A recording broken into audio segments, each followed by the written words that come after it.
Welcome, my friends, to PMBOK Guide 8th edition executive summary. I'm hoping you're hearing the sound of my voice, but with technology these days, you just never can tell. So if you're listening to the sound of my voice and you can hear me okay, would you be kind enough to chat in and say, I can hear what you're saying? You're not coming across twice. There's no echoes. Let's do a quick sound check.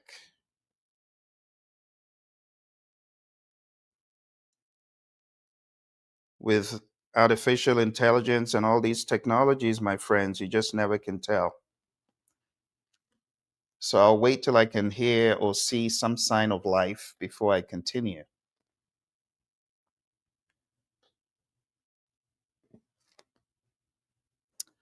Okay, waiting for confirmation from anyone who can hear the sound of my voice. Is it coming across good or not?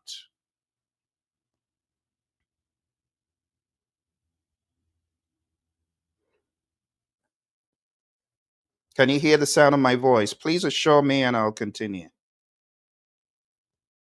I'm hearing some sort of echo and I want to be sure that that echo is not going to be in the final recording. Any sign of life?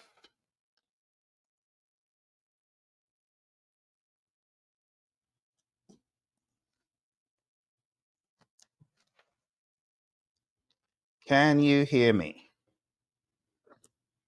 You know, very recently, StreamYard introduced a new capability to multi-stream, and I want to make sure that I am not echoing. So if you would be as kind to let me know, is it sounding distorted or is it sounding okay?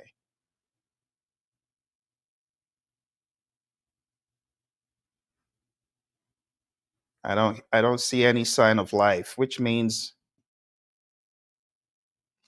you may not be hearing me okay. Can you hear me all right?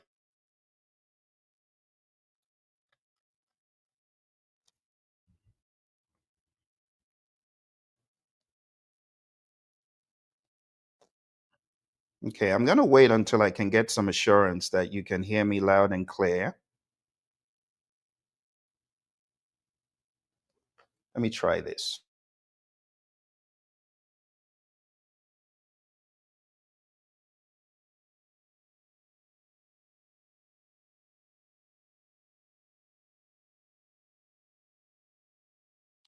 All right, thank you. There is actually one project manager who has responded. Thank you very much for showing me that you can hear the sound of my voice.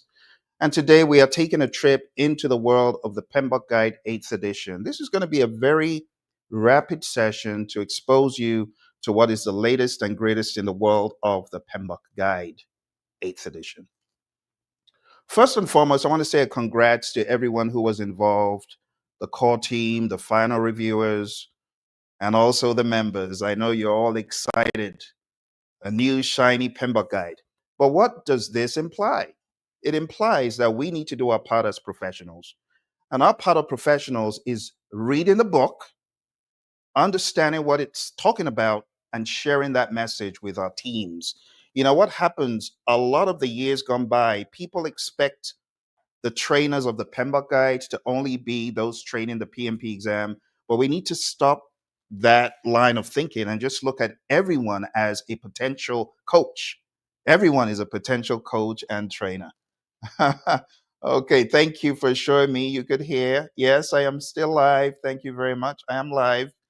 It is live. So let's jump straight into what everybody wants to know about. Those of you who have been in the world of project management for a very long time, I know your question is, are the knowledge areas still there? Are the process groups still there? That's a big question. And we have to go in baby steps, okay? So we're going to go bit by bit. First of all, if you want to get this executive summary that I'm sharing with you, I'm going to put a hot link in the chat. All you need to do is go on down to programleadershipinstitute.com and you'll be able to see a lot of what I'm going to be covering in the next 1 hour. Okay.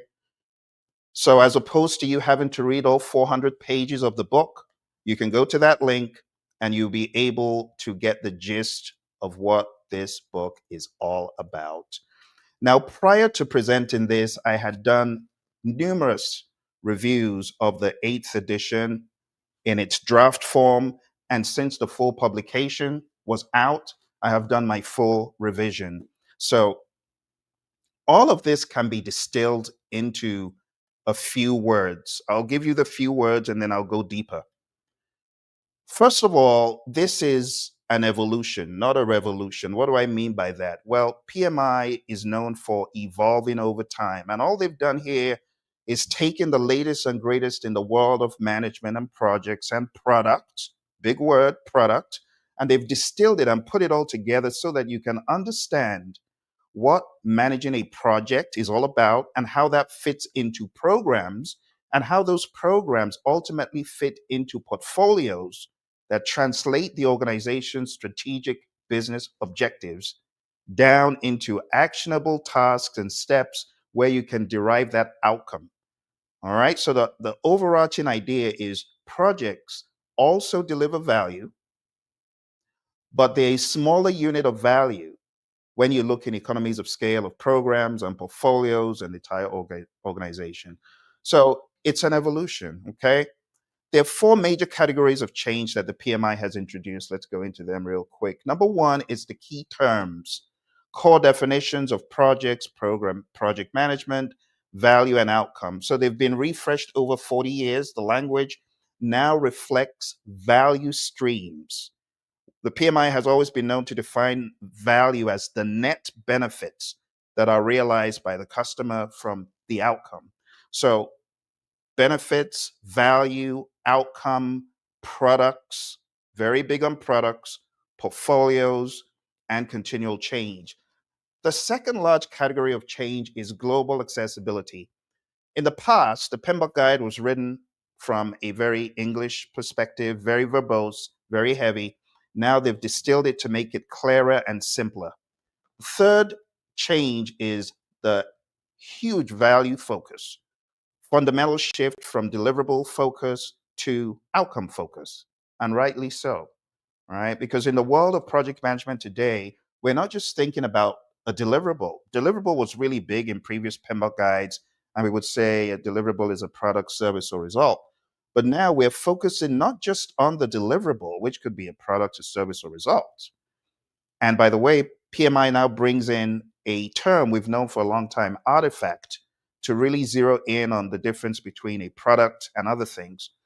But the value focus is realizing that the product, service, or result are all well and good, but that's not the value. The value is what you derive from the use, the utility of whatever it is. So value focus is big, and then refined principles and structure, right? The 12 principles that we had in the seventh edition, they've been distilled down into six with the overlap minimized. The classic process groups talk about the return of classic Coke. I look at it as a return of classic Coke because, you know, in the other PMBOK guides, there was a big focus on all those things, process groups, knowledge areas. Well, these have been reborn, not as process groups, but they call them focus areas. The knowledge areas, what the team has tried to do is build a bridge between the seventh so that it's not such a stark return to reality, so to speak. So they had to make use of the lemons and make lemonade out of it. So the seventh edition had a bunch of lemons, but they had to take that and retain the language of domains. And retaining the language of these domains, they have now included the classics, some of the classics, right? So we had let me just go. Let me cut to the chase because I know you PMPs and CAPMs, you're chomping at the bit and you want to know what it all boils down to. Let me show you real quick. So as opposed to having integration, we now have governance. So governance includes some of the original integration processes, and it's baked in managed quality, but it's really stressing the quality assurance piece of it. And then we also have assess and implement changes as opposed to perform integrated change control. And then we also have from procurement, plan, sourcing, strategy. So they've taken pieces of quality, which is no longer, in quote, one of the emphasized domains, but it's baked in all throughout. They've also taken the bits of procurement from planning, and all of this has been grafted into a new governance performance domain. Again, I know many of us are sentimental about the old terms, but I would say don't be moved by the change in terminology, just be focused on what it means. So, what this means is right from the get go, out of the gate, and rightly so, you should be thinking about sourcing. It's okay. Whether you put it in here or you throw it into some other category, right? Whether you're in the world of Prince 2 or the world of IPMA, wherever you are, the summary is all these things have to be done as a project manager. All right. So that's governance. All right. Then going into scope, we have the usual, right? Plan scope management. But I like this terminology. Let's zero in on it real quick. This terminology over here, it reads elicit and analyze requirements. This is very apropos because in the world of requirements gathering, you don't just go on to your customer and bang on the door. I've come for a requirements collection. You don't do that, do you? In the world of real project management, it's almost a song and dance. It's almost like you got something I need, and we're partners in this game. Let's draw the requirements out. You get what I'm saying? So it's really more of a drawing out. And I like the fact that this also goes with the business analysis language that we use in some of PMI's publications. So the word elicit is very appropriate. All right. Another big thing that they have changed to show a more ecumenical, all inclusive ideology from the different PM religions is they've changed Create WBS to develop scope structure. Now, what does this mean? It doesn't change what you do, but develop scope structure just means you might be in the world of Agile. You know, in the world of Agile, we talk about the way the hierarchy is. Do you remember? We have products, right? Then we have epics. Then we have features. Remember? In economies of scale, the product is the entire thing. Epics, big chunks of functionality. Features, smaller chunks of functionality. Remember? And then we get into the stories. And all of that before you get into the tasks. Now, as we always say in the world of Agile, your customer could care less about everything under this red line. What they care about is what is above. So in the world of Agile, we kind of look at breakdowns differently. We don't look at breakdowns like a WBS, and it's not a very laborious breakdown. You know, like some WBSs, like on some projects I've worked on, like weapon systems projects, those could go down to a 7-level WBS. Back in the day, you would have level 1, which is the top, level 2, right? This is the WBS. This is what it was named after before. You know, we keep breaking it down. Imagine going down 7 levels. Now, that was very necessary in a weapon system project, but not everyone needs to use a WBS. You might be in the world of Agile, and all you need is a breakdown, a product breakdown. So what PMI has done here is just name it develop scope structure. Okay. And then moving on to the right, we have monitor and control scope. I like the way they put in monitor because it makes sense. The word control is quite drastic and it's not as friendly, but having both, you can see the use of monitoring the scope, and if you need to take action, control the scope. One of the things that they have done that makes a lot of sense is they put monitor and control scope before validate scope. So I know a lot of the murmurings about why did PMI put this first? Why did they put validate scope first? Now the team has made it make some more sense. All right, let's go on to schedule. Going into schedule, there's a drastic change in the schedule area. And that drastic change is, you know, we used to have 6 processes in schedule. Well, we now have 3. It has been distilled down into 3 overarching things. Let's zoom in. First thing is to plan schedule management. How are we going to develop the schedule? What are the rules for developing the schedule? What is the units of accuracy, the units of measure? Are we talking about days, months, weeks, and so on? But then a lot is missing. Remember, back in the day, just to remind you, back in the day, it used to be like this. Back in the day, it used to be plan the schedule, then we had define the activities, we had sequence the activities, remember? Then we had estimate activity durations. And estimate activity durations used to be a combination of things because it's a give and take. So you would have to do this back in those days. You would think of estimating the duration and you would think of estimating the resources, right? But what PMI has done is they have collapsed, right? All of this into what used to be called develop schedule. It's all being collapsed. So if you take a look at this, you just see plan schedule management and then boom, develop schedule. And that just means plan how to develop the schedule and then just get to it. You know what I'm saying? So in developing the schedule, you have all of those minutia. The PMI have now put them under one circle, showing you all of these things go into developing the schedule. And I'm going to cover that before we finish tonight.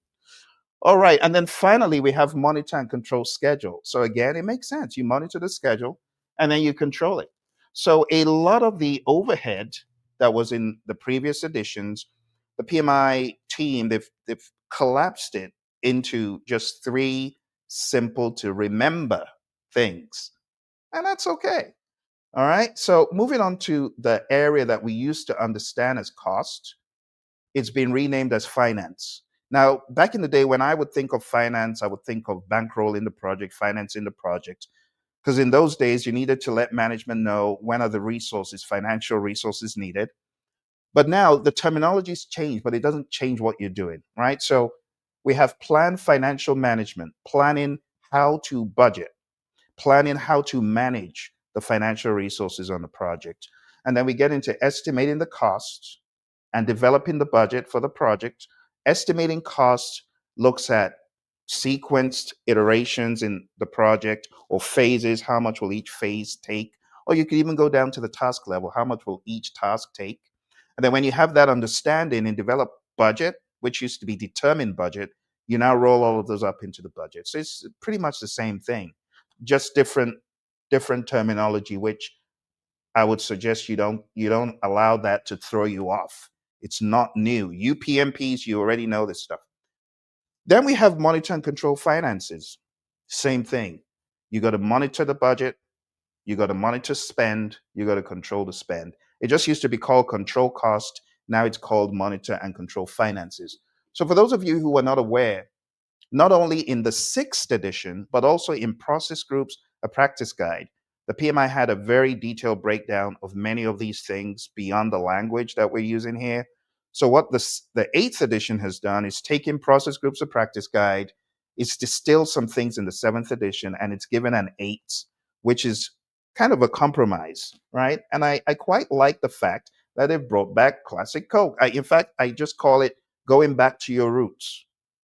Thank goodness PMI woke up and smelt the coffee and understood what people in industry were saying, because there was a lot of murmuring. For those of you who remember, you remember my scathing review of the seventh edition.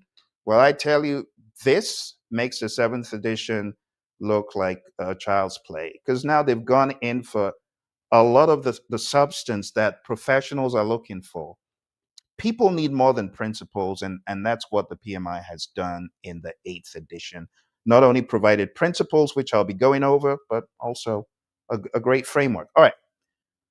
Now, beyond that, we get into stakeholders. Going into stakeholders, we have a collapse again of two knowledge areas. So what used to be communications management has been taken away, and it's all been rolled up into this new, let's get it right, performance domain called stakeholder, right?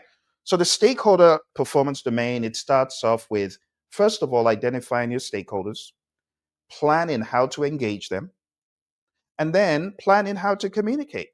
Who are you communicating with? Gemini, GPT. Those aren't your stakeholders. No, no, no. AI is not your stakeholder, at least not yet. Let's keep it as humans, okay? So we have planned communications management, right? Then we jump into execute and we have managed stakeholder engagement, which is actually getting your hands and feet wet in communicating, in working with your stakeholders. Then we have managed communications, which is actually strictly communicating, sending out messages, memos, having meetings, and things like that. Then we get into monitor stakeholder engagement. And this entails monitoring how your stakeholders are engaged. Do you need to do something differently? And you notice PMI always keep out the word control where humans are involved. And here we have monitor communications. So for a layman, I mean, I know it's a lot more processes in one place, but it's quite easy to remember. You identify who you're going to be working with, you plan how to engage them and how to communicate, you communicate with them, you work with them, and then you check to see if your engagement and your communications are working. Pretty straightforward. All right. Then we get into the world of resource management. And I was quite happy. There's one piece of this that delights me. I'll cover that before we finish. But you got five things to do. One is you plan the resource management. How are we going to manage our resources, human equipment, materials, supplies, and facilities? Then you estimate the resources, how many, how much of human, material, equipment, supplies, facilities. The PMI have also introduced the word virtual resources. And virtual resources are not they're not the people working at home. No, virtual resources could be things like servers and cloud and stuff like that. Then we have acquire the resources, human equipment, material, supplies, right? And then we have lead the team. And this is my favorite. This is my favorite. I like this because it brings in one of the things we talk about on the PMP exam. We talk about leading the team. But leadership is everything. You know, the great John Maxwell, my mentor, he says everything rises and falls on leadership. Everything, even great project management. So if I was going to choose one out of all of these that was most important, I'll say it's about leading the team, because you can have all of the infrastructure, all of the artifacts, but if you're not leading the team properly, everything falls flat. You know, and John would say the true measure of leadership is influence, nothing more, nothing less. It's all about influence. So if you're not able to positively impact and influence the team, everything is gonna fall apart. Last but not least, we have monitor and control resourcing. Again, this is referring to the non-human. This is not about the human. So monitor and control resourcing is making sure that what was planned, what was promised, actually did show up on site. The backhoes, the lorries, the gravel, the cable, whatever it is, right? The PPE, whatever it is, all that stuff showed up and it was used as promised. All right, now if you take a look one more time from the top, you can see that not a lot has changed so far, right? Even the closing focus area, it's pretty much retained the integrity from the sixth edition, right? Despite the conversions. All right, let's go to our final one. If you've been here thus far, smash that like button for me. And I want you to share this with your friends, because I know a lot of people are going to be wanting to know what is new. But instead of taking you through 30 hours of training, I'm distilling it down to just one. Okay? If you've got any questions along the way, please feel free to ask questions or chime in. If you've got any ideas that you want to share, if you were part of the team that put this together, you want to give a shout out, just go ahead and chat in. I haven't really looked on LinkedIn to see whether I've gotten any chats in LinkedIn. They don't always make their way here, but I will go ahead and check before we finish. All right, so going into the final one, this is one of my favorites as a risk management professional. Risk. Now, when you talk about risk, we're talking about uncertainty that could impact the project positively or negatively. You think about it. In driving to work today, or in driving for your chores or whatever, I want to wager that you did all of these things. One, you already had a game plan of how to tackle crazy people on the road. That's part of having a game plan. You have a fundamental idea of how to manage uncertainty. If this happens, I'll do this. Right? I remember driving to Honeywell at work many years ago, and all of a sudden, this immaculate sports car jumps in front of me. And my risk mitigation was I have to avoid, I don't want to pay for this car. I have to avoid him. It was very sudden, but I found myself making a number of cascading risk responses that were not adding up. So, in trying to avoid him, my steering was quite flexible and I immediately lost control. And I found myself going in reverse on the I-10, Phoenix, Arizona, true story. So I'm going in reverse. Everyone's going normal. I'm going normal, but in reverse. Long story short, I made a number of calculations that eventually saved my life, saved that sports car, but damaged my car. It was total. But thank goodness, all states they came to the rescue. You see, we make these decisions, and sometimes you make a risk decision that will lead to another risk, that will lead to another risk, and things start tumbling. And that's what risk is all about. It's a very funny but sobering story because my car was totaled. It was totaled. I went off, flew off the embankment, driver's side shattered, my head shattered the glass. Not a fun story. But when you're driving, you got to make those risk decisions. You got to first of all identify risk. So I identified, oh, this now I'm too close. This guy jumped in front of me. So what happened? He was going on the exit and decided to go from the exit back onto the freeway, and that threw me off. So you got to identify risk. You got to perform a risk analysis, qualitative and quantitative. Then you got to plan risk responses. How am I going to respond? So my response was, I got to avoid this guy. I got to avoid it. But my risk avoidance ended up cascading into something else, right? So when we talk about implementing risk responses, you got to make sure that when you're implementing those responses, everything is as planned as much as possible. Now, back in the day, we would say a workaround would be needed if something just came up that wasn't initially observed. So all of that language is here. Plan how to manage the risk, identify the risks, perform an analysis, qualitative and quantitative, plan the responses, implement the responses, and monitor the risk. And my PMBOK scholars, we just got done with the entire performance domain times focus area matrix. For those of you PMBOK scholars who knew the 49 processes, or if you got certified in the early 2000s, like me, certified in '05, then a lot of this stuff will probably make you feel more comfortable. Because back in the day, a lot of the PMBOK guide was just this. But now that things have changed from the 7th edition, the PMI have also included the principles. So I'm going to go to the principles and explain the principles to you. Let's jump into the principles real quick. So the very first principle, which all of those domains and focus areas need to rest on, are as follows. Adopt a holistic view. Hello, Christy. How you doing? Oh, you got certified in '09. What do you feel about these changes, Christy? Chat into me. What do you feel about these changes? Shout out to Christy, '09. That is 16 years of PMP. Who else? Who else is a PMP? Chat into me, let me know. But good to see you chat in, Christy. Thank you. So building on what we just talked about, you have these principles, and the PMI have distilled the 12 down to 6. Principle number 1, adopt a holistic view. You got to be strategic. You got to be systemic in your thinking. You got to see the big picture. That's really what this is saying. You got to have a big picture view of how all of this stuff on your project weaves together. You got to be considering interdependencies, not just within the project, but the broader ecosystem. And you got to just look at this as big picture pragmatism. You got to always see, what does my project affect? What does the geopolitical landscape look like, and how does that affect my project?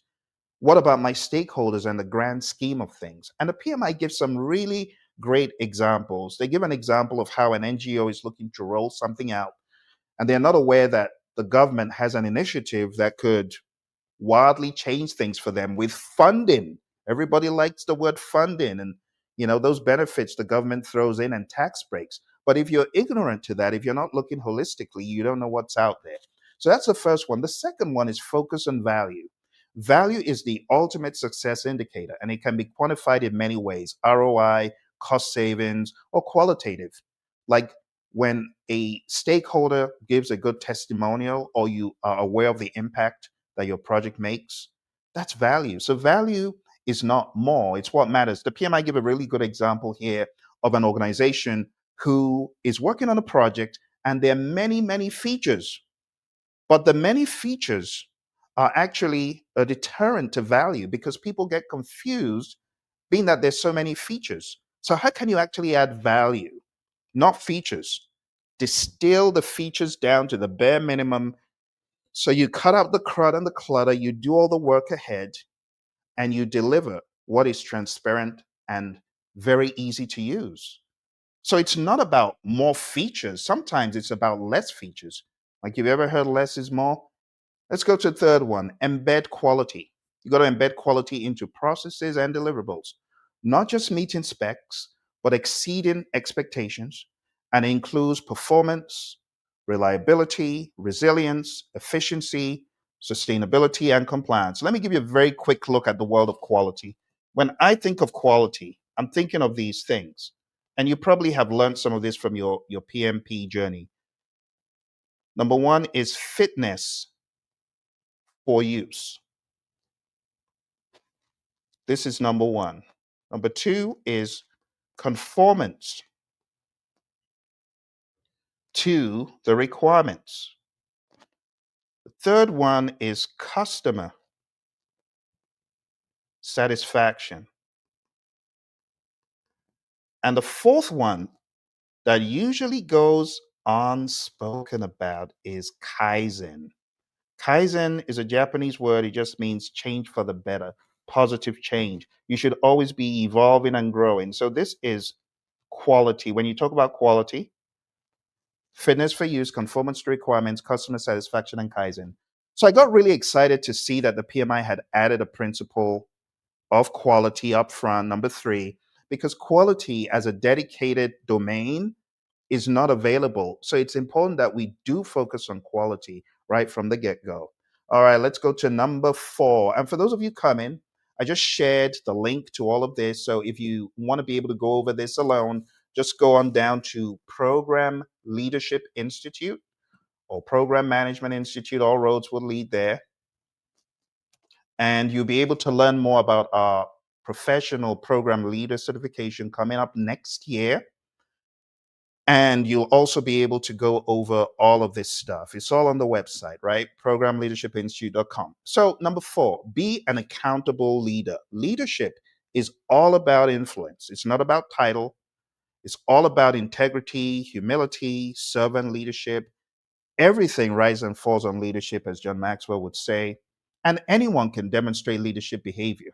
Now, let's talk about how you can lead as a project manager. How many of you have got a new gig, a new job? Some of you have. If you've gotten a new job, I want to say congrats, but I want to give you some insights. And even if it's an old job, maybe you never heard this, I want to give you some insights as to how you can lead as a PM. John Maxwell, in his well known book, The 5 Levels of Leadership, talks about 5 levels. And as a project manager, when you come in, this is level 1 for you. You are a positional leader. Level 1 is position. You have nothing except, well, Phil is a PMP. I think he can do this job good. Phil gets in, and his delivery is either going to make or break his leadership. If he's unable to deliver, he's not going to be looked at as a great leader. But even beyond delivery, think about it. When you get into a firm on day 2, they still don't have a track record of what you can do. Day 3, day 4, day 5, even the first 2 weeks, right? But eventually they begin to see if you are delivering value, if you are stepping up to the plate. So you know what else they judge you on day 2, 3, 4, 5. Actually, day 1, the moment you walk into the door and you meet your team, let me show you. This is the permission level. Permission. What do we mean by this? Well, when you meet people, they're actually going to give you permission to lead them or not. They're going to say, oh, I'm going to follow Christy, she's a good PM. She's a good, I like her. Now, you see that word likability? That's what you've got on day one, two, three. Actually, for your first few days, you can show likability. And I love what the PMI say in this edition because they talk about humility. If you don't have that humility, that servant leadership, that roadblock remover mindset, you're not going to be able to lead beyond level one. You will be a positional leader forever. You don't want that. You want to evolve, right? So you got to go to level three. Level three is production. Again, this goes in line with the PMBOK guide because we talk about results, outcome. So level three is people follow you because of what you have done for the firm, what you have done for the department, what you have demonstrated. And if you're not demonstrating and you're not delivering along with the team, they're gonna be like, Phil's a useless leader. He can't even lead the team. The team was better off before he came. You get what I'm saying? And then you got to get to level four, which is the people level. At the people level, people follow you because of what you've done for them, because of what you've done for your colleagues, your peers. My goodness, talk about the peer level. That is so important because your peers are the ones who are going to jump in to save you when you're drowning, the same way you jump in to save them. I remember being at Honeywell and my contract had come to an end, and guess who jumped in to say to the hiring manager of my next gig, hey, you need to hire Phil. If you don't hire him, you missed the boat. Who was it? My peers. They said, you got to hire this guy. He's good. Hire him. So I left Honeywell on a Friday and came back on a Monday. I left Defense and Space on a Friday, came back to IT effectiveness on a Monday. Why? It was the people that I was leading. I was showing value. How? How do you show value? Well, some of you already know the story. I was teaching the PMBOK guide and teaching the PMP exam. It wasn't my job. Let's understand that. A lot of PMPs, you got to start teaching this stuff. I need you to teach the 8th edition. Go to the page that I've shared with you and break it down. Watch this video over and over again. Teach it to your companies. Some of you be ducking and diving. I'm shy. I don't want to speak. No, you got to speak. This is the edition that you begin to teach. Did I hear an amen? This is the edition that you begin to teach. I'm serious. Lots of you be hiding from PMBOK Guide like it's your enemy. I don't want to teach it. You can make it very simple. So at the people level, show value and people are going to be there for you. Just like it happened to me at Honeywell. All my peers came out of the woodwork, told that hiring manager, you got to hire Phil. You got to hire him. It's almost as though they're holding placards. All right, number 5. The final level here is what we call the pinnacle. And at the pinnacle, this is where people see you as the epitome of the leader. You have done level 1, you've done level 2, you're still doing level 1 and 2, still doing 3, still delivering great stuff, still being a roadblock remover for your team, and boom, you get to the pinnacle. And all of that philosophy of why people follow you, the project manager, is distilled into this simple statement: be an accountable leader. You know what accountable means? It means passing the buck stops here. Passing the buck stops with you. That's the realization. Leadership as influence, not as title. Okay. Moving on to number 5, build an empowered culture. Another great quote from my mentor, John Maxwell, is only secure leaders give power to others. Isn't that true? Haven't you seen leaders that want to hoard power to themselves? They will never let you do anything beyond a tiny little bit. They want to do it all themselves. But PMI says no, don't do that. PMI in PMBOK 8 says you got to build an empowered culture, right? The secure leaders give power away. Structured delegation with clarity and support is what we're talking about. We're not just saying give the keys of the company to the weakest performer in the firm. We're not saying that. But we're saying that weak performer can be grown in economies of scale by delegating with clarity and support. Right? This creates psychological safety where input is valued and concerns are welcome. Have you ever been shut down in a meeting? Like in a meeting where everyone's speaking and you speak and they ask you, we don't have time for that, let's move on. How unflattering, how sad. But that's how a lot of organizations are. They shut down the peons. There's a peon and a boss mindset, and we don't want it to be that way. And that's why we got to have an empowered culture. The PMI talks about so much stuff here. They talk about diversity and inclusion. You see, the problem when we talk about DEI, people forget being inclusive just means getting everyone involved. We're not even talking about race, religion, orientation. They're not even talking about all that. Just give people a chance to speak. That's what it means. Like having a diverse palette of voices is only going to help your team do better. I remember my sister was telling me about a situation where they were building the entrance into an establishment, and they had forgotten about everyone until someone in a wheelchair said, one more thing, I think we need to add a ramp for those in wheelchairs. How many establishments have you been to where it's impossible for someone in a wheelchair to get in? You get what I'm saying? But when we're diverse in our thinking, when we allow people to have a voice, we don't miss anything. We get a lot more value. Finally, number 6, integrate sustainability. What are we talking about here? Well, this goes back to the PMBOK 7 stewardship mindedness, right? Think about this as stewardship. You got to meet today's needs without compromising future generations. Don't kill the resources. And when I say resources, I'm talking about the resources in the world. I'm talking about having a green mindedness. Do you know one of the things I hate the most? I hate people just not recycling. It bothers me. Lack of recycling mindedness bothers me. This could do so much good for our earth. Why do you just throw away stuff that could be recycled into the garbage?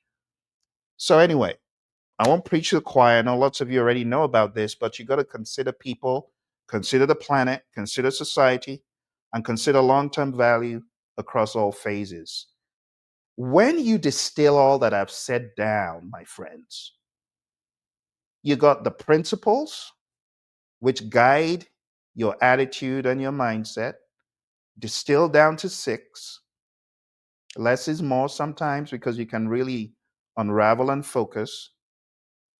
And then the other cool thing that we've determined here is that we got these domains. We got the focus areas, which is new language for the process groups, and we got the performance domains, which have whittled down the 10 into, I have to count 7 to 7. So it looks like a good deal for a lot of us who you would describe as the PMBOK Puritans. PMBOK Puritans. I was one of the PMBOK Puritans. But I began to evolve and I began to realize it's all about getting work done. It's all about getting from point A, as the PMI showed us, getting from point A to point B, going from a current state to a future state. And however you get there, I don't care how you get there. Just get there if you can. You know that song? And that's how I see these things. Because there's so many voices in the world, right? There's Scrum is the only way. The Scrum gurus, right? Or you got, oh, Kanban is the only way. Scrum is whack. You ever heard that? It's very colorful in the agile community. Some people think Scrum is the only way. Some people think Kanban is the only way. And then you have those who are free thinkers who are like, I don't care how you do it, just do it. Whether you're going to use knowledge areas, process group, focus areas, I don't care about the language. Just show excellent leadership. That's what it boils down to. Did you get it done? Did you deliver value for the stakeholders? Was the bottom line met? Was the investor money properly invested with great oversight? See, the problem with a lot of firms is they have no oversight. There's no governance, talking about governance at a higher level. So I am hoping that this easier distilling of a lot of the terms we've known for years is going to help many organizations wake up again, start smelling the coffee.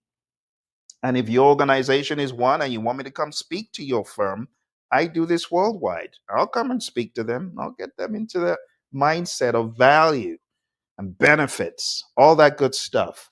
So, my friends, again, the PMBOK summary, you can get it at programleadershipinstitute.com. All this stuff that I've been going over with you, I would love for you to just open this page and start a conversation.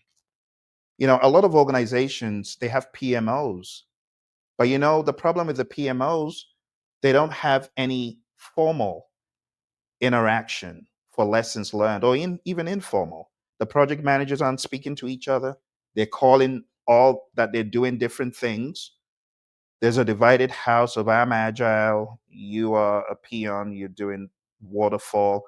One of the crazy things that happened in PMBOK 8 is they actually included the word waterfall. I was actually against them including the word waterfall because, waterfall is quite demonized. And a lot of people, when they say they're doing waterfall, it's actually not correct. Because if you look at the original Rolls-Royce model, it's not a straight A, B, C, D. They were feedback loops in that original Rolls-Royce model. So when we talk about waterfall, we're talking about something pretty rigid, and that is shown in the 8th edition. But I want you to think more like predictive, hybrid, adaptive. That's also brought out in PMBOK 8. Okay. Now, those of you who are my PMBOK scholars, you're going to stay behind for the coup de grace. This is the final. Okay. I'm going to go over everything finally to make sure I do a great job for you. So let's take a look one more time at this evolution. So, chapter 1 is where I started, and I talked about the 4 categories of change. Chapter 2 gets into the core concepts.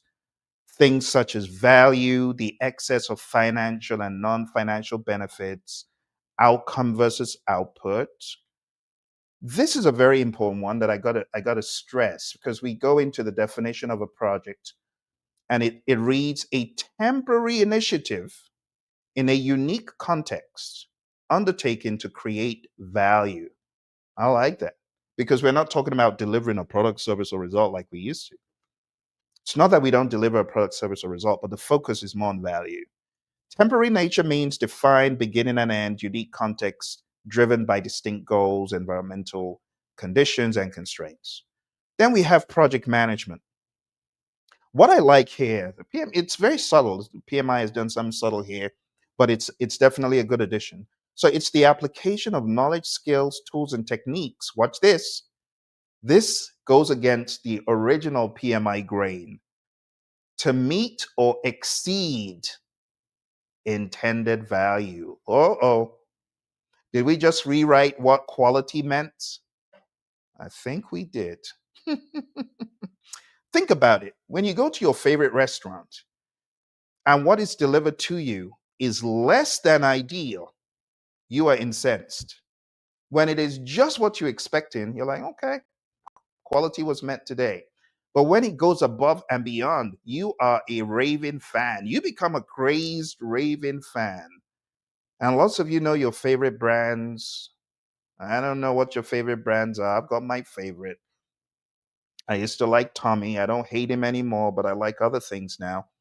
But you have an idea that brand, when you buy a Tommy product and it's like, what is this? This is poor quality. Where was this thing made? Then you begin questioning it. But when you get those of you coach people, you get your little coach bags and purses and you're like, wow, this is quality just as I expected. But what happens when it's way beyond what you expect? You're even happier. You're a raving fan. So are we going to say that quality is only when you deliver exactly what the customer wanted? No, that's old school. So PMI have revised the understanding of what quality means. It's there in other places in the book. Project success, a consensus view among beneficiaries, stakeholders, and participants that the project delivered value worth the effort and expense, delivered or exceeded. Imagine that, right?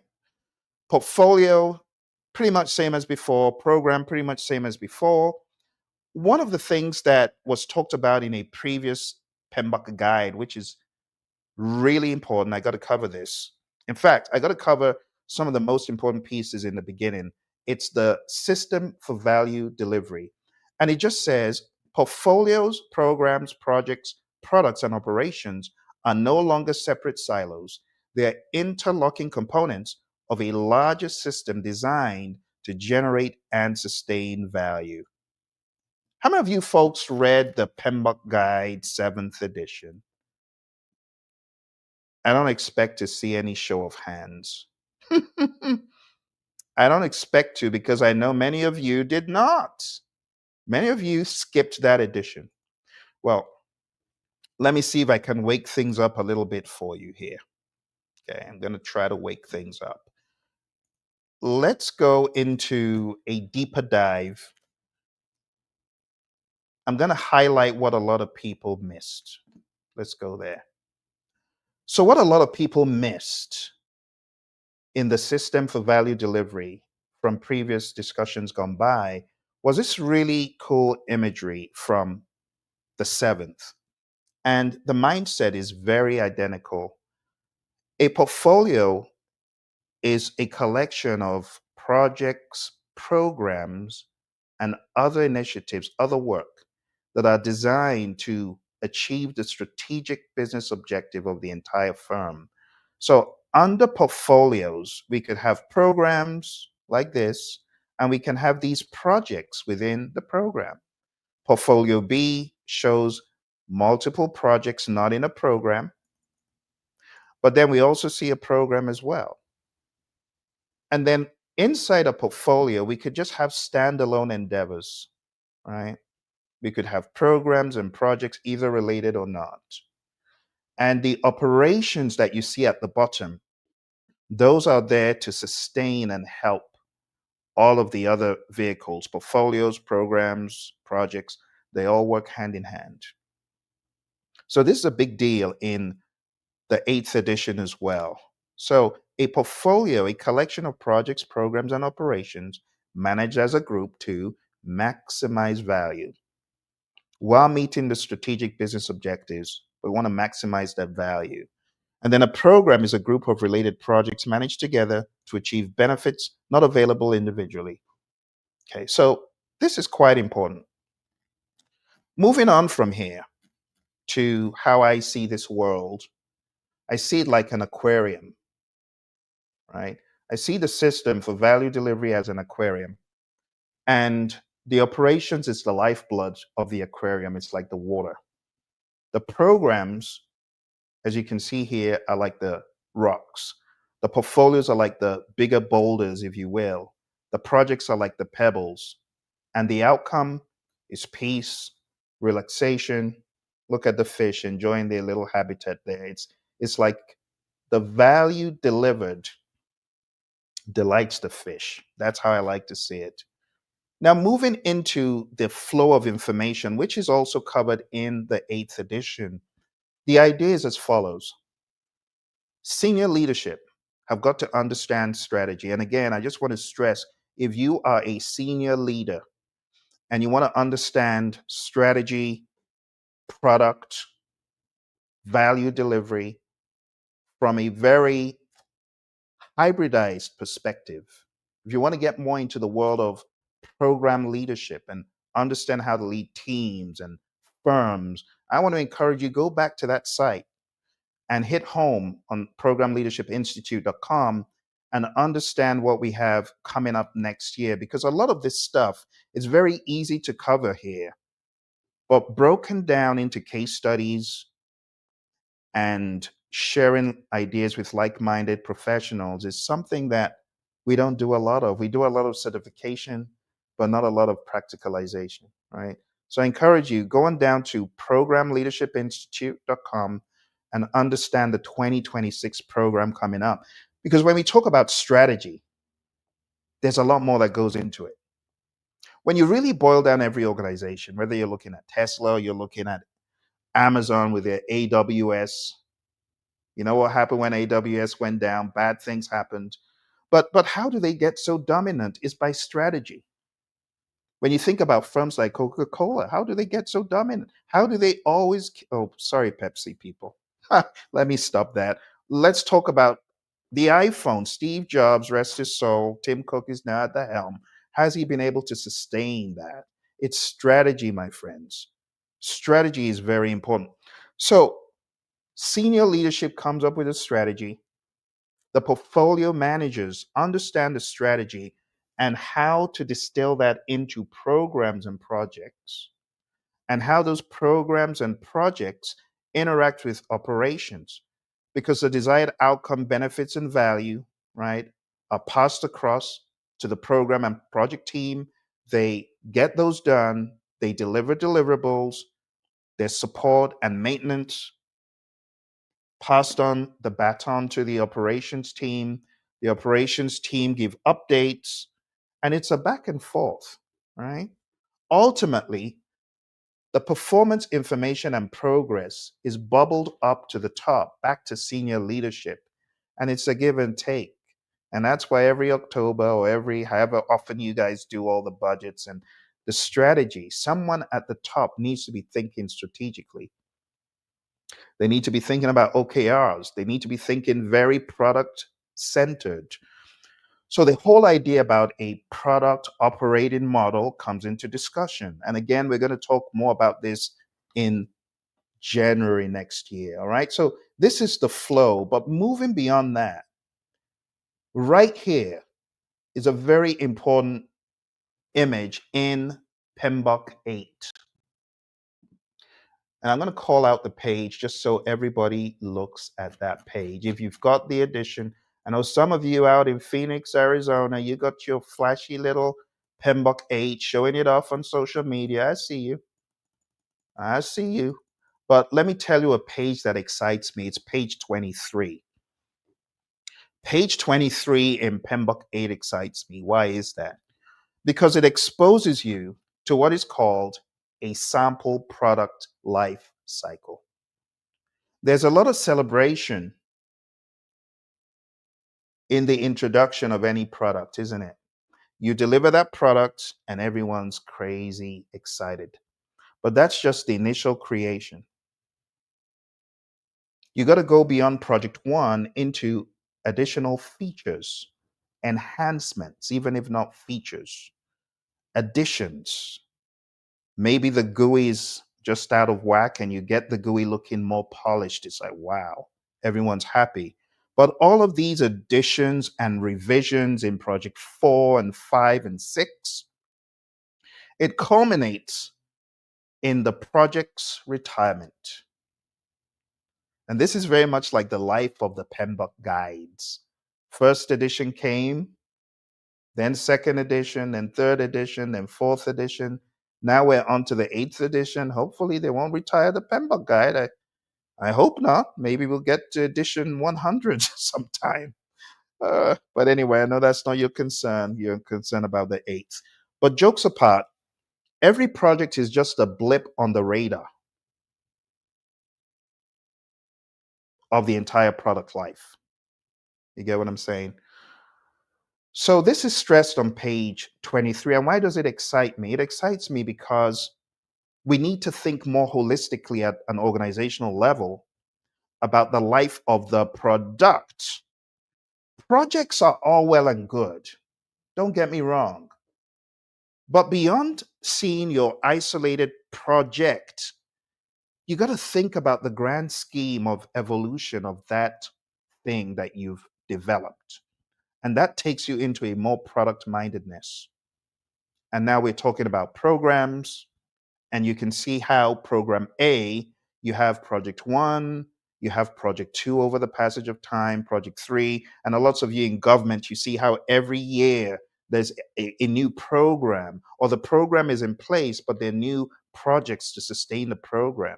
This is very similar. So as a project manager, as opposed to just thinking in a silo of your project, you got to see how your project could be part of a program, and how that program ultimately is part of a portfolio, and ultimately how that portfolio adds value, benefits, outcomes at a macro level to the firm. Okay? So let's go back to PMBOK 8. Take a look at things we may not have covered here. So the project management mindset is a precursor to the principles that we talked about. And it says, project management is more than performance domains, it's an anchored mindset. And the mindset is distilled into these 3 dimensions, which filter down into the principles that we just talked about. So the three core dimensions is one, be proactive, and that means adopting a holistic view of all elements and interdependencies and embedding quality into the process and deliverables from the start. Then we have ownership, be an accountable leader who demonstrates integrity, build an empowered culture with psychological safety where people feel valued, right? Where people aren't thinking that what they have to contribute will be looked down on, if you get what I mean. We want to maintain that philosophy that it's okay to contribute to the discussion. And then we have value driven, focus relentlessly on delivering real value and integrate sustainability across all project areas. And that's how we got the 6 principles that we talked about for a long time. Also, here we have the sustainability pyramid. And it just says when addressing project externalities, unintended negative impacts should follow this hierarchy. The best thing to do is avoid negative outcomes. That's the highest priority. Where you cannot do that, you can minimize the negative outcomes when avoidance is impossible, restore the situation where the damage might have occurred, or lastly, compensate or offset for remaining negative outcomes. So you got to be thinking about sustainability in this lens. Sustainability shows up tactically, material choices, operationally, energy efficiency, strategically, the portfolio being shaped around sustainable value. And with the rising ESG importance, this is not optional. This is how we need to be thinking. We need to be thinking about sustainability a lot more. Okay, going into the 4th section here, for those PMBOK scholars who are still listening, we talk about development approaches and life cycles. And to give you a very good idea about this, I'm going to show you an image. I can bring up that image right here. Okay. So when you're thinking about life cycles, you got to bucketize them into predictive or hybrid or adaptive. Hybrid is a combination of predictive and adaptive, right? It could be 60-40, it could be 70-30, it could be 80-20, it could be a variety. Now, when we talk about hybridized project management, I was very happy to see this making its way into the 8th edition. And in the 8th edition, when we talk about hybridization, we see it in these 4 possibilities. Number 1,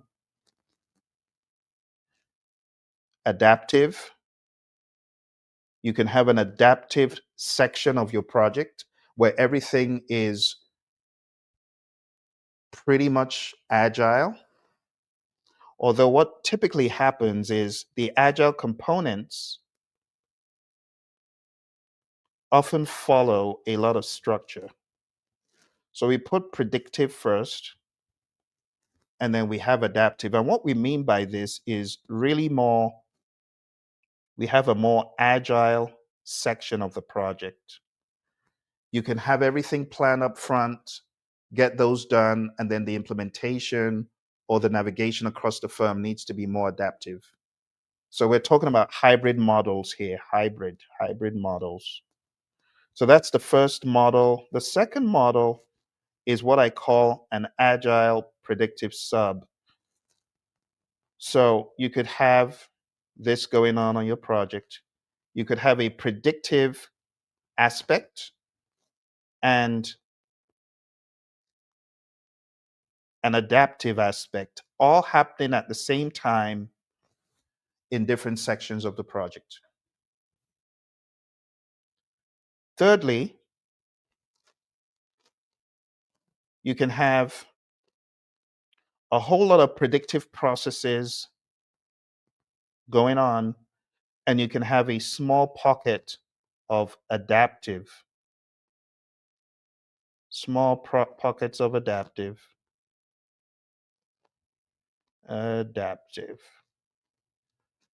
When we say adaptive, please understand we're talking about agile. So you can have a predictive framework with sprinklings of Scrum or sprinklings of the ingredients of Scrum, daily stand ups, right? Walking the board, um, caves and commons, things such as that.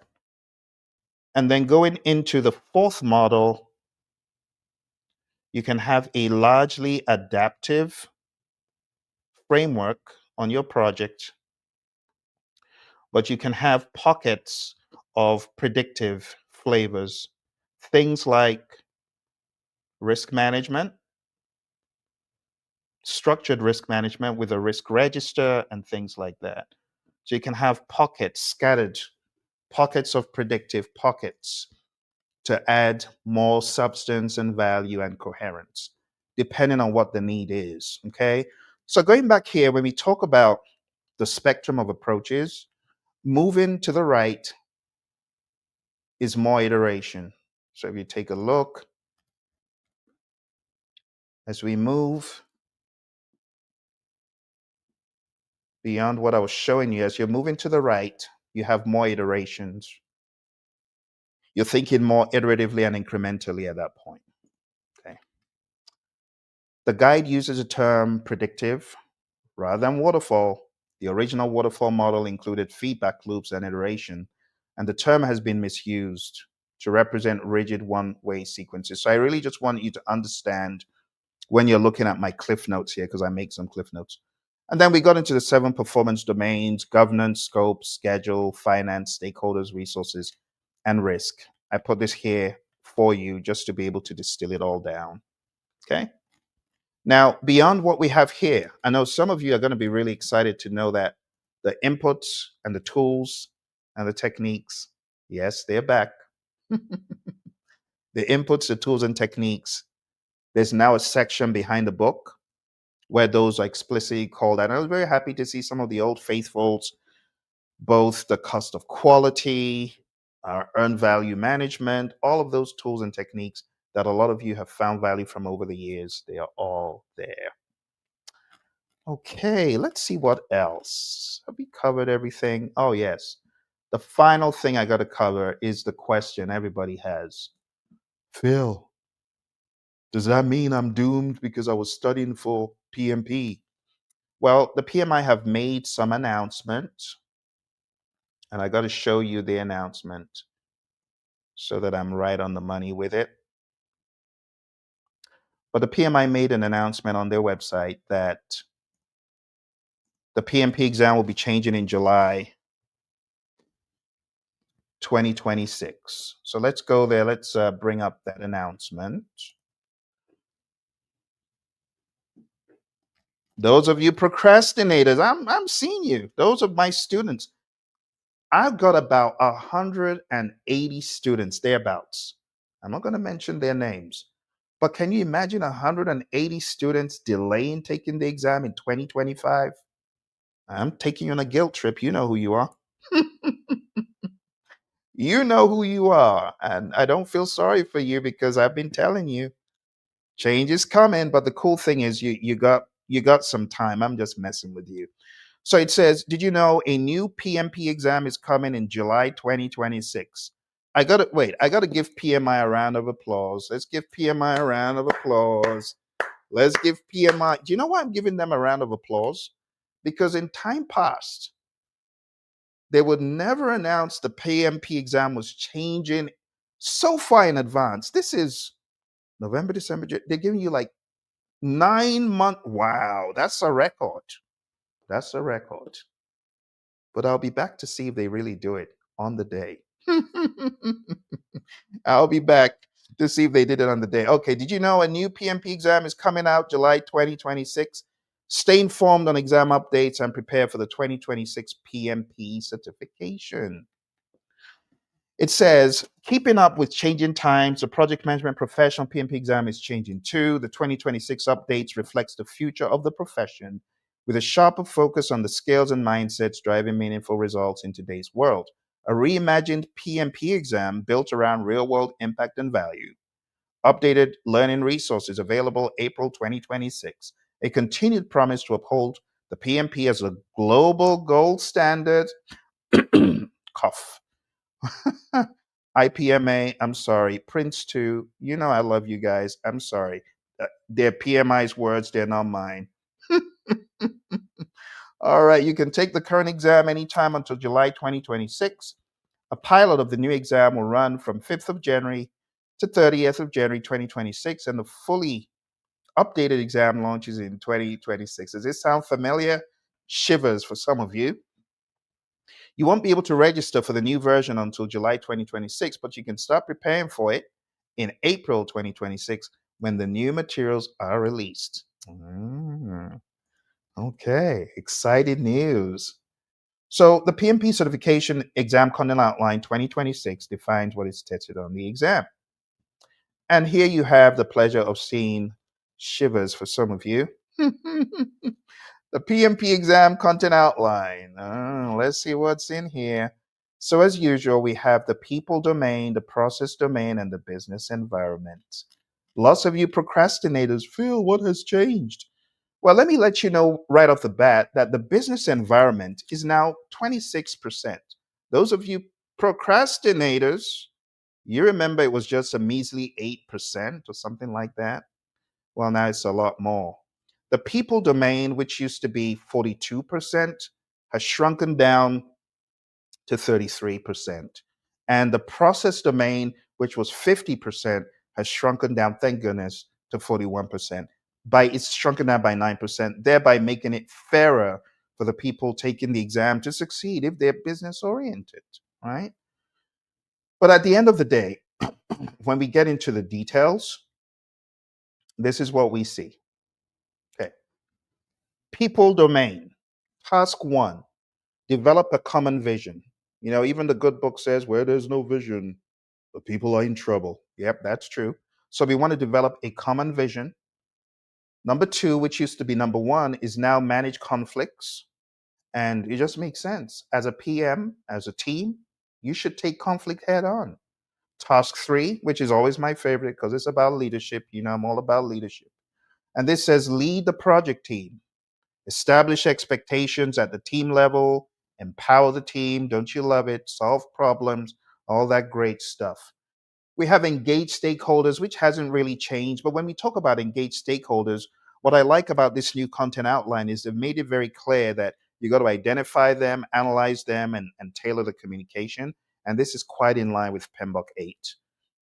Task 5, still on stakeholders, is about aligning stakeholder expectations.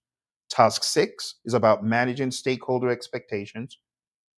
Task 7 is about helping to ensure knowledge transfer. And this just makes sense. I was on a project and there was one person who knew everything.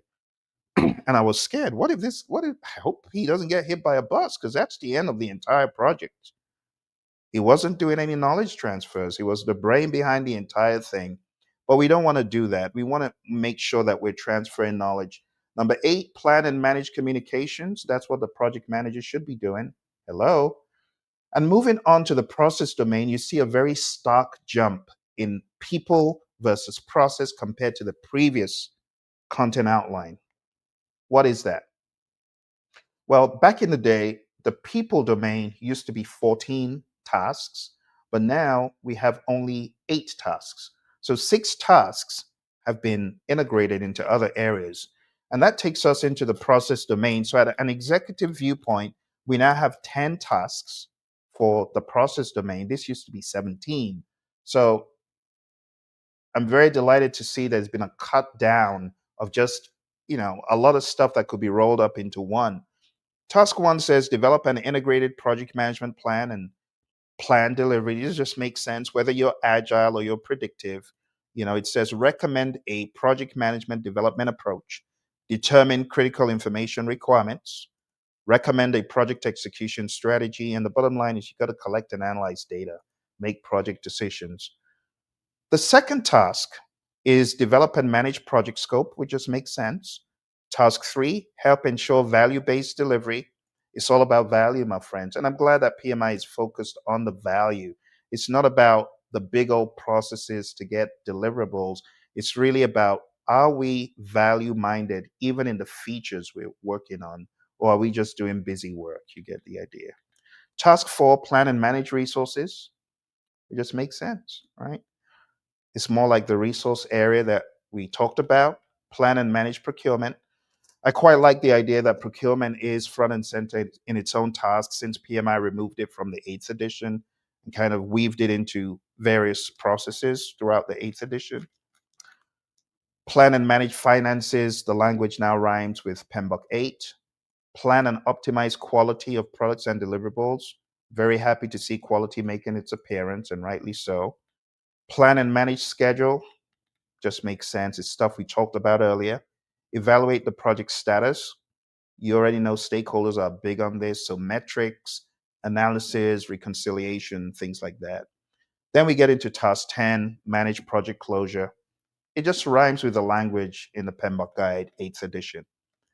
Finally, my friends, we have the business environment, and business has swollen up to 8 tasks from 4. So it's double the size. But I'm quite excited because I'm a business guy. I like this stuff. So we have task 1, define and establish project governance. And PMI would often define governance as a framework within which authority is exercised. And it just makes sense because we're talking about escalation path and thresholds. We're talking about planning and managing compliance. This hasn't changed from the last outline. Manage and control changes just makes sense. It's what project managers always do anyway. Remove impediments and manage issues. I would have looked at that more in process. But even at a more executive standpoint, we can look at removing impediments much more higher up on the food chain. Task 5, plan and manage risk. Again, it's something that you could do at the organizational level or you could do at the project level. So some of this used to be in process, it's moved on to business. Task 6, continuous improvement, Kaizen, as I mentioned earlier. Task 7, support organizational change. If the organization is changing and your project supports it, that's something you should be happy about, right? And task 8, evaluate external business environment changes. This used to be in the previous outline. Talking about what you need to be a PMP, if you have a secondary school diploma and all of this other good stuff, which has now been called out, upper secondary school leaving certificate, and so on, then you need 5 years, right? 5 years of non-overlapping experience. And it says leading projects in the past 10 years. So they've taken it back more than just 8 years. Before it used to be 8 years, now it's 10 years. So that gives you more ramp up time. I actually had a student asking me, Phil, I really would have liked to retake my PMP. Cautionary note. If you are PMP certified and you're thinking of letting it lapse, put on your smart person hat, because I've had a lot of stakeholders who let their PMP lapse. They find themselves in a different place in life and they want to do it again. I have one of my stakeholders wants to do the exam again. So I got to share this with them that it's now 10 years and they may qualify because some people haven't managed projects for 15 years, some even almost 20. They got to get the experience. You see why you shouldn't let your PMP lapse. Anyway, completion of a recognized associate's level higher certificate is also recognized here. They say a minimum of 48 months, and they also give you the equivalent. So there's an updated considerations for people that are beyond just the high school diploma. So this is 4 years for people that have an associate's, and I quite like that. So well done, PMI. You're moving with the times. So a lot of people, they're not doing the whole 4-year, 5-year degrees anymore. And then those who have a bachelor's degree, it's still 3 years. And then if you went to a GAC accredited college, a minimum of 24 months. So that has remained pretty much the same. All right, let's get into the grimy details that everybody wants to know. Everybody wants to know. So the PMP exam coming up, we're going to have a total of 185 questions. And they're going to be 10 pre-test questions. Today we have 175 questions, of which 10 were pre-test. So now it's just the clear 175, the 10, but you don't know which 10 they are. Also, the allotted exam time, thank you, PM. I just make it a round number. They've taken away that goofy 230-minute number, and it's now 240 minutes. I don't begrudge them. Good idea. All right. Over here, we have case or scenario, where the candidate is presented with a detailed scenario or situation which may include graphs or charts to provide additional context. So, so those of you who are thinking of, oh, I guess I'll just delay the exam. Maybe this will put some fire under you. Look at that beast of a question. Isn't that a ferocious question? This could take the entire exam to understand. So my suggestion to you is, if you're looking at taking the exam in 2025 or before July 2026, yeah, definitely do that. You go ahead and do that, because this, the exam, it always looks like it gets a little bit trickier or more challenging. So a model like this, it says the candidate is presented with a scenario which may include graphs or charts to provide additional context. This could be a description of a business, a project, a decision-making process, or a combination of any. After reviewing the scenario, situation, and any accompanying visuals, the candidate will answer a series of questions based on all the information provided. Sorry, AI cannot help you with this one. Too many people saying, oh, well, I'll just use AI to jinx. No, you can't use AI. Even studying with I just say be careful, because AI, a lot of times, it doesn't understand stuff. I asked AI a question, one of my questions, because a student said, this can't be right. So I asked AI and he got it wrong. And I'm like, yeah, you're not a human, so you don't understand everything. So be careful using AI. We have enhanced matching. Could include images or diagrams to help clarify the items being matched. In the example below, the candidate will drag one of the boxes on the right to a specific location on the chart. So you want to show where this project is ahead of schedule? Yeah, you can see. This is not a good situation because they've got all this work left. But here, what do you see? The ideal burn down. So this is ideal, but this shows they are not matching ideal. This is unfavorable. This is favorable because this is the work left. So the ideal breakdown had 300 left. Are you seeing what I'm talking about? This had 300 left, but this is a better situation. So where the blue line comes under is common sense anyway. That place is favorable. I plan to have 300 left at that point, but I only have 250 left. So that's good. Here you can see they're right on the money. Here you can see they're at 70, which they're still doing quite good. But whether they're going to get there to zero on 5-7 is to be determined. So these are just some examples of the question types coming. Then they have graphic-based questions. This type of question requires the candidate to refer to and interpret visual information. So here you go. There you've got these requirements. Salesforce, shameless advertising for Salesforce. Anyway, there you have it. The high staff turnover at the Business Solutions Center has caused significant frustration among B2B customers. And honestly, the way it was previously on the PMP exam, they would make it baby language for you. Like, they'd give you what the mnemonics mean, or they'll give you what the abbreviations mean, like B2B. Some people won't know what B2B is. That would be curtains for them. Except they can use common sense to rationalize it. The others, they kind of did put what the abbreviations mean. So that's cool. Hopefully, people taking the exam know some of these things. Over here, we have multiple choice, single response, multiple response questions, multiple answer choices with more than one correct answer. We have point and click here as well. And you can see the area where you expected to click to get it right has been shown. We have matching, the almighty horrible matching that many of you cry about. Someone cried to me, Phil, I had 12 matching questions.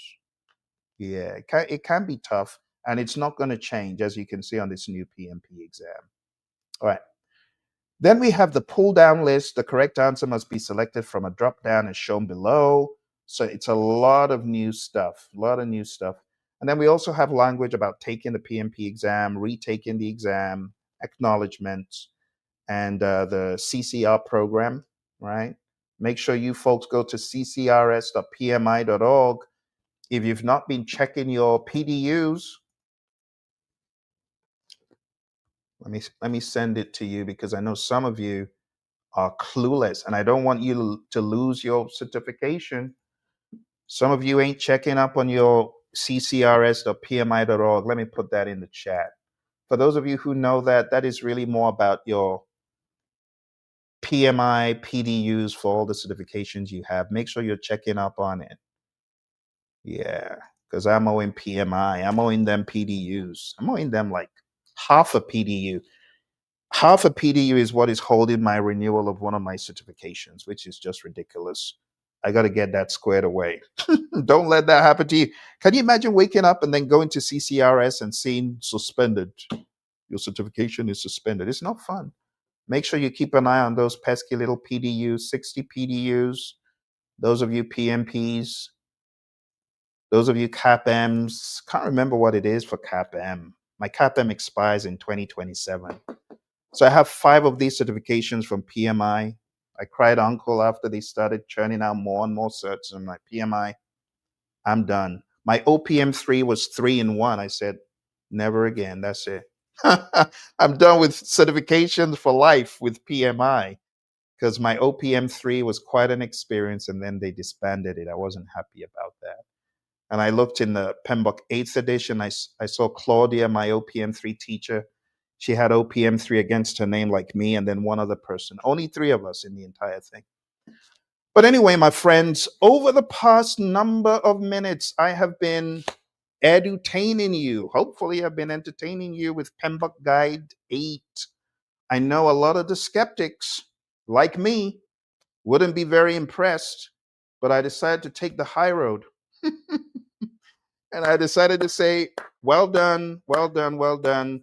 The team of people that put this together. It is very difficult to satisfy 2 million stakeholders. I'm estimating 2 million because of the number of PMPs we have. But anyway, someone wanted to know how much the PMP exam is. If you're not a member, 675. Currently, I hope it doesn't go up again. And then if you are a member, 575 thereabouts. But don't forget, you also have to pay for membership. So the numbers all add up.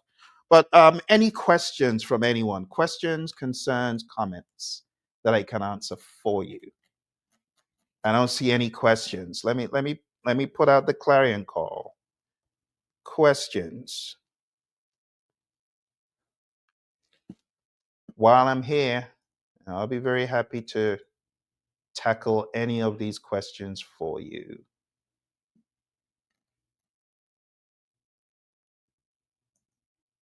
Okay, I don't see any questions. Seems like everyone's squared away. How much does the PMBOK Guide 8th edition cost? Well, I think I ordered mine directly from PMI's site. Let's actually take a look at that. Now you ask. Now you ask. Let's go to pmi.org. And let's look at resources. So I think PMI has an offer for the PMBOK Guide that's almost half the price. Let's go there. All right. So become a member to get a free PDF download. So if you're a member, you can get a free download. But I think when you log in, you see the 7th edition going for a big percentage off. I'm sorry to raise your hopes. Sorry. Let's go to Amazon. Oh dear. So going to Amazon, we can see, okay. So going to Amazon, the price is probably not what you were hoping. I'm sorry. It's $119. Sorry for raising your hopes like that.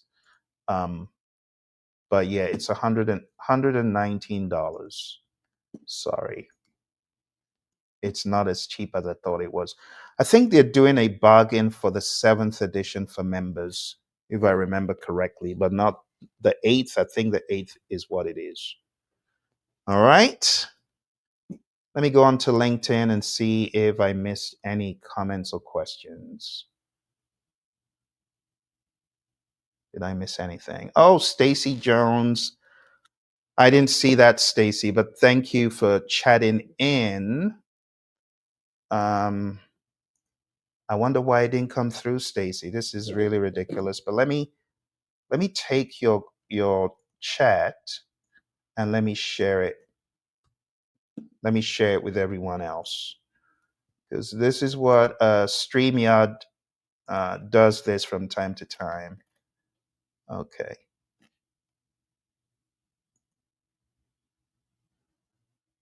Okay. So this is from Stacy Jones. And Stacy says, let's put it on the screen.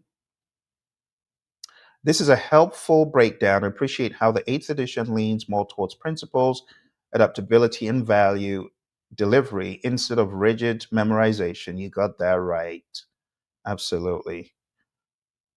It reflects how real projects actually work, especially in healthcare. Yep, operations, healthcare operations where priorities shift quickly and teams need room to think, not just follow steps. I'm looking forward to learning more about how these updates support better decision making and stakeholder alignment in fast moving environments. Nicely said.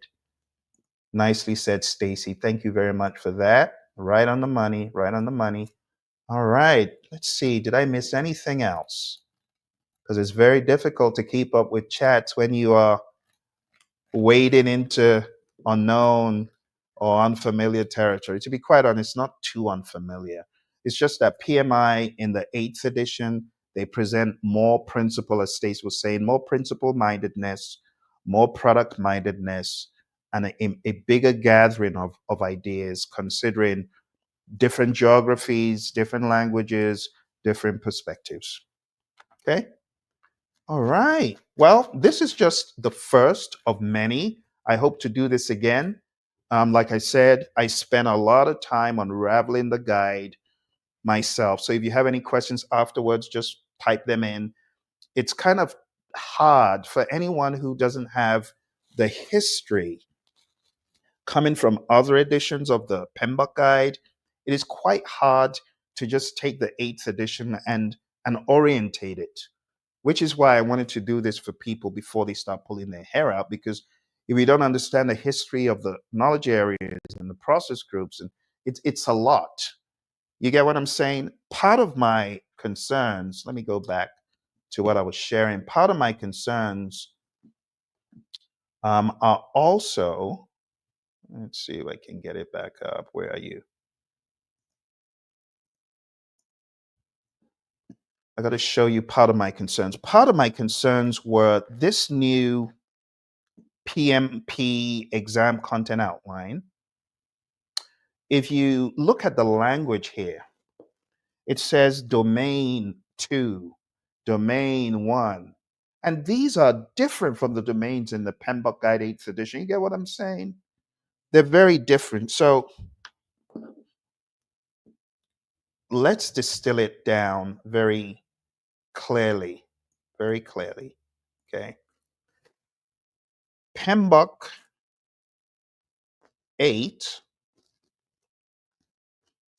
versus PMP 2026. Okay.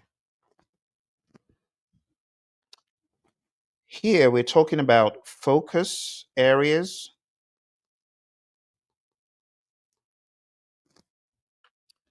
We're talking about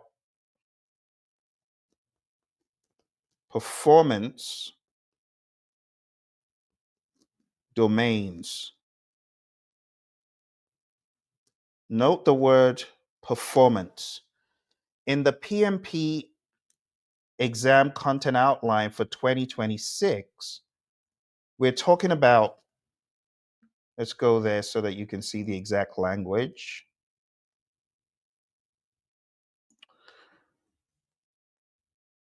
Let's go back right to the beginning.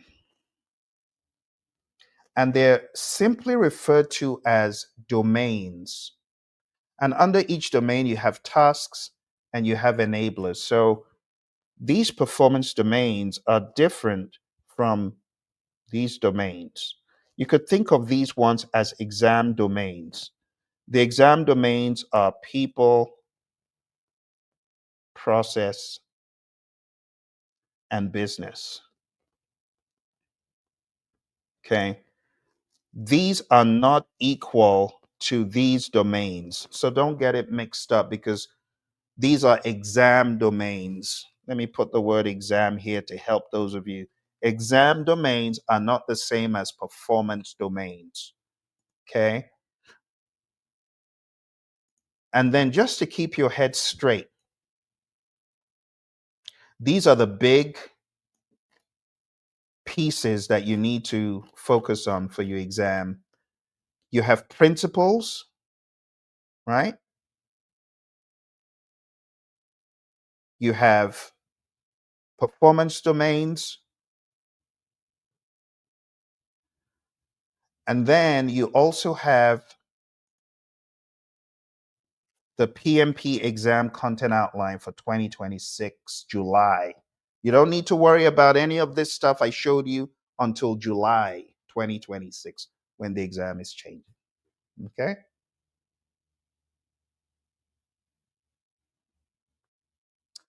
Okay, let's see. Did I miss anything? Chandra, how you doing? Good to see you. Chandra is one of our PLI members from the Project Leadership Institute.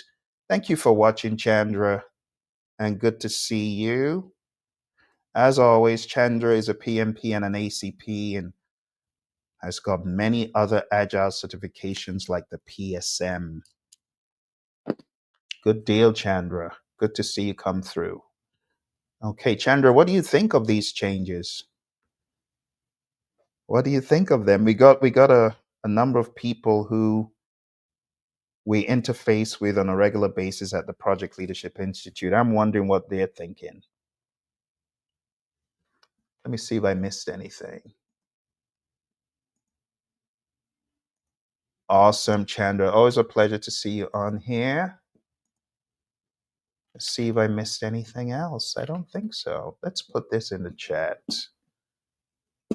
For those of you just coming, I made it such that you would be able to go back and watch. Chandra says, these changes are in the right direction. How the industry is moving forward. Absolutely, Chandra. Absolutely. That's right. Okay. For those of you who want to read more, I am putting in the link to the Program Leadership Institute so that you can just download or just read online, whichever one you want to do. But just go to Program Leadership Institute and then you'll be able to see the summaries that I have here. Okay. All right. So, in conclusion, when all is said and done, my friends, the PMBOK Guide 8th edition represents a maturation, as Chandra was alluding to, of project management thinking. It acknowledges that context matters. No single approach works everywhere. Value is paramount. Projects exist within products. Leadership transcends titles and positions. And sustainability is essential. The 8th edition doesn't abandon what worked. It evolves the conversation to match the reality of modern organizations navigating continuous change while pursuing sustainable value. Here's a final takeaway, my friends. No matter what you do, remember, we're not dogmatically applying every single process, every single focus area, and every single performance domain dogmatically and rigidly to every single initiative. No. For that reason, the PMI included a section on tailoring. And when you're tailoring, you got to ask the question, what is best for the project? What is best for the team? What is best for the organization? But most importantly, what is best for stakeholders? Sometimes you got to deliver in increments. Other times it's almost impossible, but you got to look for ways of delivering value upfront as early as possible. You got to look for ways of getting feedback. And therefore, we talk about things like the MVP, minimum viable product, We talk about minimum business increment, things like that. So I want you to understand the PMI is not saying this is the message from PMI according to the world, and thou shalt apply it exactly as is. No, no, no. I would say look at it as guidance, showing you possibilities, places where you might not have thought of. Now you have the opportunity to think, PMI said that. Maybe this could work here. Okay. There are many great tools and techniques I have not covered. This book, mind you, is broken into two. It comes to about 401 pages. There's a section that has the principles, but there's a section that has a lot more stuff. And I didn't even cover all of that. Now, if you're getting ready for the exam, you might want to look out for my latest video on 500 definitions of project management. You can find that on the Praizion channel because there's so many things. There's absolutely no way we can cover it all. That's a 35-hour course. I also realized that the font size is such that there's a lot squeezed in to some of those tools and techniques and process pages, a lot of stuff. Okay. But if you are a PMP already, you are a CAPM, bookmark this. Do help by subscribing and smashing the like button. Come back to it, watch it frequently because you're going to hear a lot of things that you may not have heard the first time. I am also giving you the PMBOK 8 challenge. If you are a PMP hearing the sound of my voice, I want you to do this. Take what I've shared with you today. I've already distilled it down on the site, okay? programleadershipinstitute.com. I'm challenging you. I need you to teach this to your team. Those of you who've been certified for over 5 years, teach this to your business unit. Those of you who've been certified for 10 years, teach it to your entire company. No ifs, ands, or buts about it. Okay, my friends, that's all for now. I appreciate you. Thank you all of those who came through. Chandra, Stacy, Ohana in the beginning. Thank you very much. And I look forward to seeing you again as we continue this journey. This is just the beginning. You take care. I'll see you soon.